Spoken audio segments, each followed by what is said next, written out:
बिस्मिल्लाहिर्रहमानिर्रहीम। अस्सलाम वालेकुम व्यूअर्स, मेरा नाम डॉक्टर साहिद महमूद है और आज हम एक जो है इंतहाई अहम मौजू पे बात करने जा रहे हैं। तो इंशाल्लाह वीडियो के एंड पे आपको देखने का इसका फ़ायदा होगा। इसमें आज जो है मैं काफ़ी सारी टिप्स दूँगा जो मैंने अपने प्रैक्टिकल एक्सपीरियंस में सीखी हैं, तो इंशाल्लाह आपको भी उससे फ़ायदा होगा। तो आज हम बेसिकली करने जा रहे हैं ब्रीडिंग पे बात।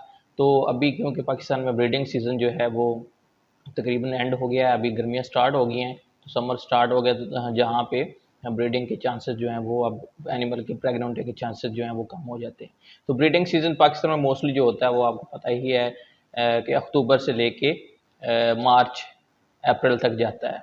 बट इस साल थोड़ा सा जो सीज़न था वो अभी बेटर रहा कि मई में भी मौसम ठीक था तकरीबन।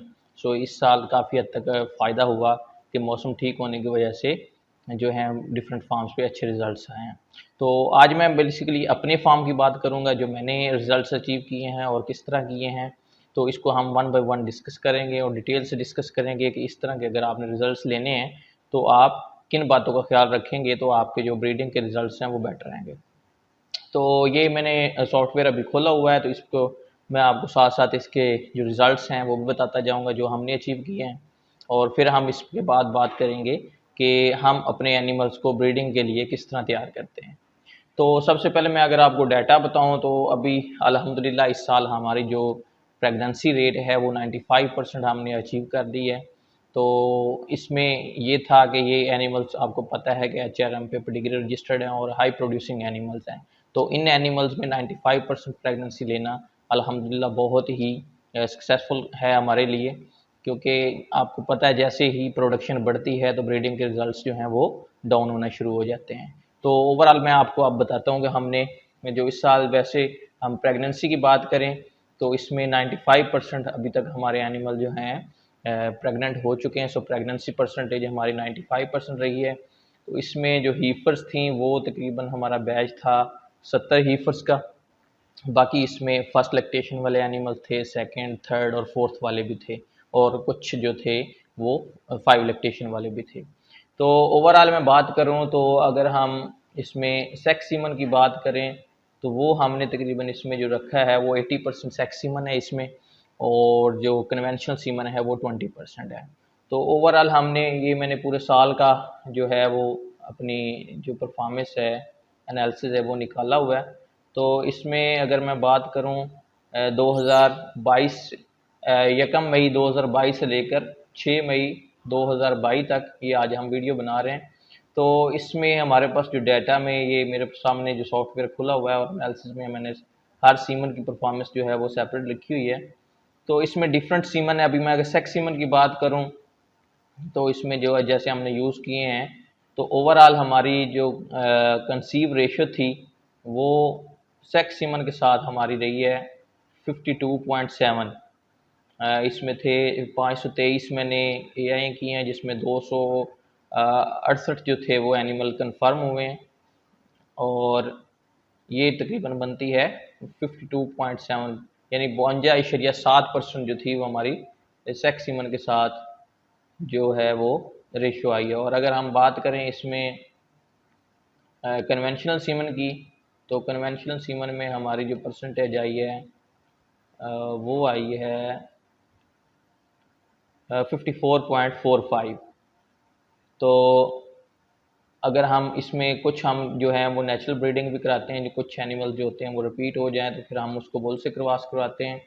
तो उसकी जो हमारे पास रेशियो रही है वो है 54.17, यानी 54.17%। तो ये ओवरऑल हमारी जो सीमन की थी परफॉर्मेंस आई है इस साल। सेक्स सीमन की मैंने आपको बता दी, फिर कन्वेंशनल सीमन के साथ और फिर सेक्स सीमन के साथ। तो अल्हम्दुलिल्लाह ये बहुत ही हमारे लिए खुशी की बात है कि हमने इतना अच्छा रिजल्ट जो है वो अचीव कर लिया। तो ये बेसिक मेरा रिजल्ट था। अभी मैं जो आपको थोड़ा सा बैकग्राउंड पे जाते हैं कि हमने ये रिजल्ट जो है वो किस तरह अचीव किया। तो इनमें हम स्टेप बाय स्टेप चलेंगे कि आप किन बातों का ख्याल रखेंगे तो आप भी ये रिजल्ट्स जो हैं वो ले लेते हैं। सम टाइम फार्मर्स की कॉल आती होती है मुझे कि हमारे जो हैं एनिमल्स वो कंसीव नहीं हो रहे, जबकि हमारे जानवर भी ठीक हैं। तो वो मोस्टली जो है किसान के लिए, फार्मर के लिए सबसे इजी होता है कि सारा मुद्दा जो है वो आगे सीमन पे डाल देते हैं कि जी सीमन ही ख़राब था इसलिए हमारे एनिमल्स जो हैं वो प्रेग्नेंट नहीं हुए। But I think so semen एक फैक्टर है, यहाँ पे कई सारी चीज़ें हैं जो आपके एनिमल को प्रेग्नेंट नहीं होने देती। तो किसी भी चीज़ में आप अगर कमी कोताही करेंगे तो वो एनिमल आपका प्रेग्नेंट नहीं होता। तो हम अब स्टेप बाय स्टेप जाते हैं कि हमने अपने एनिमल्स को ब्रीडिंग के लिए कैसे तैयार करते हैं। तो बेसिकली जो मैं हूँ या मेरा जो एक्सपीरियंस है उसमें हम ये चीज़ें देखते हैं, हम एनिमल्स को काविंग से पहले ही उसको तैयार करते हैं। तो सबसे पहले हम जो क्लोजअप होता है, क्लोजअप आपको पता होगा नॉर्मली 21 दिन एनिमल के बच्चा देने से पहले हम उसको एक सेपरेट ग्रुप में शिफ्ट कर देते हैं और वहाँ हम उसकी फीड जो है वो स्पेशल फीड जो है वो उसको ऑफर करते हैं। तो वो फीड बेसिकली हम उसमें ग्रेन्स डालते हैं या साइलेज डालते हैं या तूरी डालते हैं, जो वो एक अलहदा टॉपिक में मैंने वीडियो बनाई हुई है, वहाँ से आप देख सकते हैं। बट मकसद क्लोजअप का ये होता है कि एनिमल को आपने सोने के लिए यानी बच्चा देने के लिए इतना तैयार करना होता है कि वो बच्चा दे तो वो अपनी नेगेटिव एनर्जी बैलेंस में या कमज़ोर ना हो, सिंपल लफ्ज़ों में। तो वहाँ से हमारी जो है वो तैयारी शुरू हो जाती है ब्रीडिंग के लिए, एनिमल्स को तैयार करने के लिए। तो वहाँ पे हम 21 दिन उसको स्पेशल फीड देते हैं जहाँ उसको तैयार करते हैं। फिर वो जो है जानवर बच्चा देता है, बच्चा देने के साथ हम उसको प्रोटोकॉल देते हैं। उस प्रोटोकॉल में सिंपल होता है कि हम उसको ऐसी चीज़ें देते हैं जिससे उसको इंस्टेंट एनर्जी मिलती है, यानी फ़ौरन एनर्जी मिलती है। वो डिफरेंट मार्केट में अवेलेबल हैं, आप भी ले सकते हैं। तो वहाँ पे हम उस एनिमल्स को एनर्जी बूस्ट करते हैं सबसे पहले, और साथ उसको इम्यूनिटी बूस्टर करने के लिए भी कुछ चीज़ें देते हैं, ताकि उसका जो बच्चा देने की उस पर स्ट्रेस आई है, वो परेशानी आई है, वो उसकी जो है वो आराम से निकल जाए उस पीरियड से। तो वहाँ से हम साथ जो है अपनी फीड्स में जो फ्रेश एनिमल की फीड होती है वहाँ पे भी हम कुछ जो फीड एडिटिव हैं मोस्टली वो ऐड करते हैं, जो कि हेल्पफुल साबित होते हैं उसके बच्चेदानी को वापस अपनी शेप में लाने के लिए। तो उसमें हम 2-3 चीज़ों को मैं डिस्कस कर देता हूँ। हम मेथायोनिन ऐड करते हैं। मेथायोनिन जो है एनिमल की क्लीयरेंस में यानी कि बच्चेदानी को साफ़ करने में उसका काफ़ी रोल है, तो वो भी हम ऐड करते हैं। इसी तरह नियासिन होगी वो हम ऐड करते हैं। नियासिन जो है वो जानवर को कमज़ोर नहीं होने देती, सिंपल नेगेटिव एनर्जी से वो बचाती है उसको। इसी तरह कोलिन है तो वो भी हम देते हैं। तो ये फीड एडिटिव्स जो हैं ये इनका काफ़ी रोल होता है एनिमल की क्लीयरेंस में। तो दूसरे नंबर पे हम साथ ही जैसे वो बच्चा देती है तो उसको हम एक सेपरेट ग्रुप में फ्रेश पेन में मूव कर देते हैं। तो फ्रेश पेन में हमारी जो होती है वो हम उसको मॉनिटर करते हैं डे बाय डे। एक तो उसको जो मेटाबॉलिक डिजीज़ेज़ हैं अगर वो आ जाएँ तो हम उसको कवर करने के लिए उन पे नज़र रखते हैं, ताकि अगर कोई एनिमल उसमें जाता है तो उसको हम फ़ौरन उसकी ट्रीटमेंट पे जाएँ। तो और दूसरी चीज़ में हम जो मोस्टली उस पे इम्पोर्टेंस देते हैं उस ग्रुप को, कि हम डेली उसको रूटीन में चेक करते हैं कि अगर कोई एनिमल को काविंग किए हुए या बच्चा दिए हुए 14 दिन से 21 दिन हो गए हैं और वो अभी तक अपना ट्रैक जो है अगर उसने क्लियर नहीं किया, तो फिर हम उसको 21 दिन के बाद उसको वॉशिंग देते हैं यूट्रस की, यानी कि इन्फेक्शन को दूर करने के लिए हम उसमें एंटीबायोटिक रखते हैं।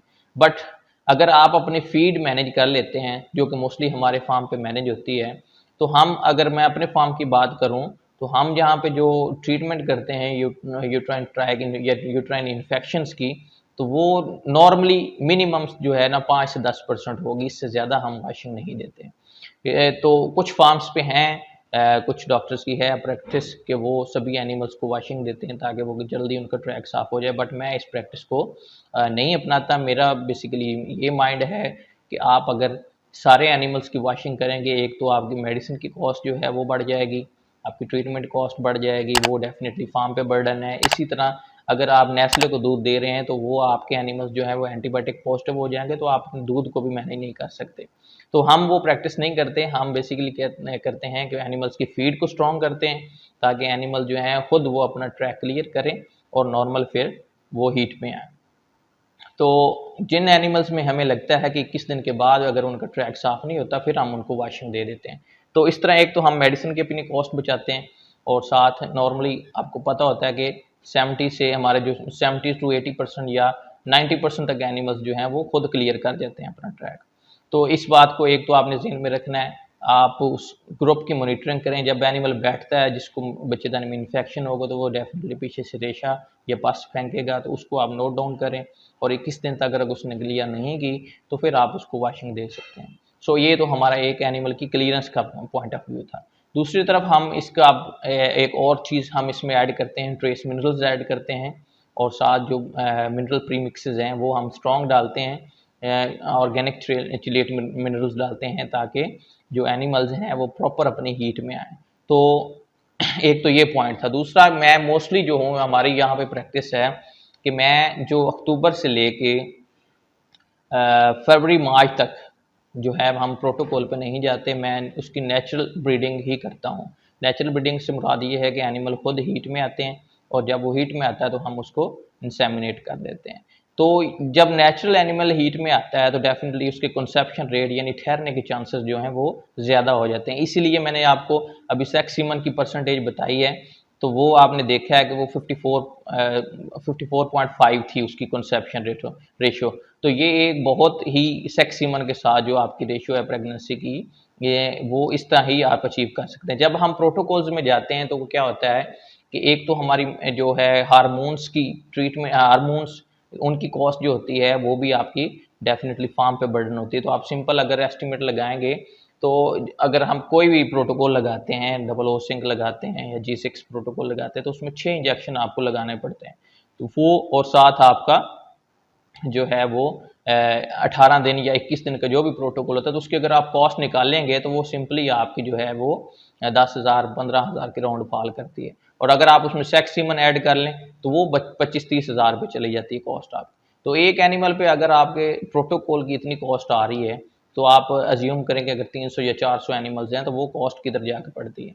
तो मैं इसको थोड़ा सा प्रेफर नहीं करता। हाँ, ये एक है कि नेचुरल ब्रीडिंग आप एक हद तक अपने सिस्टम में रख सकते हैं। जब आपके पास एनिमल्स हों 500 से 600 एनिमल्स हों तो तब आप कर सकते हैं। जब आपके पास नंबर ज़्यादा हो तो फिर नेचुरल को आप प्रेफर नहीं करते, क्योंकि वो कुछ एनिमल्स दिन में हीट में आ रहे होते हैं, कुछ रात को, तो वो एक हेक्टिक जॉब होती है। तो ये तो एक था, हम नेचुरल ब्रीड आते हैं जिसकी वजह से जो है वो रिजल्ट्स जो है मिलते हैं। वो नेचुरल ब्रीडिंग पे जाते हैं। उसके बाद मार्च से लेके जो अप्रैल मई तक है वो हम उसको प्रोटोकॉल्स में ले जाते हैं एनिमल्स को जो हमारे बच जाते हैं। और वो नॉर्मली जो होता है वो 15 से 20 एनिमल्स बचते हैं। तो उन एनिमल्स को हम प्रोटोकॉल लगाते हैं और प्रोटोकॉल के साथ उनको एआई कर देते हैं, तो उससे भी हमें जो है वो काफ़ी हद तक जो है अच्छे रिजल्ट्स मिल जाते हैं। तो इसमें एक और चीज़ मैं ऐड करता, जो हम जो है अक्टूबर से लेके फरवरी तक जो है वो सेक्स सीमन यूज़ करते हैं सारे एनिमल्स पे, चाहे वो थर्ड लैक्टेशन, फोर्थ वाला है, फिफ्थ वाला है। तो फिर उसके बाद हम क्या करते हैं, फरवरी बाद हम कन्वेंशनल सीमन पे शिफ्ट हो जाते हैं। तो उसके बाद हम प्रोटोकॉल से जो बचे हैं एनिमल्स उनको फिर प्रेग्नेंट करते हैं, जो हेटर मिलते हैं। बाकी जो हमारी है मॉर्निंग एनिमल्स की, तो उसमें हमने सॉफ्टवेयर इंस्टॉल किया हुआ है, निडाप सॉफ्टवेयर है। और जो मैनुअली हमारी मॉनिटरिंग होती है वो उसको हम प्रेफर करते हैं कि वो दिन रात हमारा बंदा मौजूद होता है। जो एनिमल्स जैसे हीट में आता है तो फिर हम उसको पिक करके इंसेमिनेट कर देते हैं।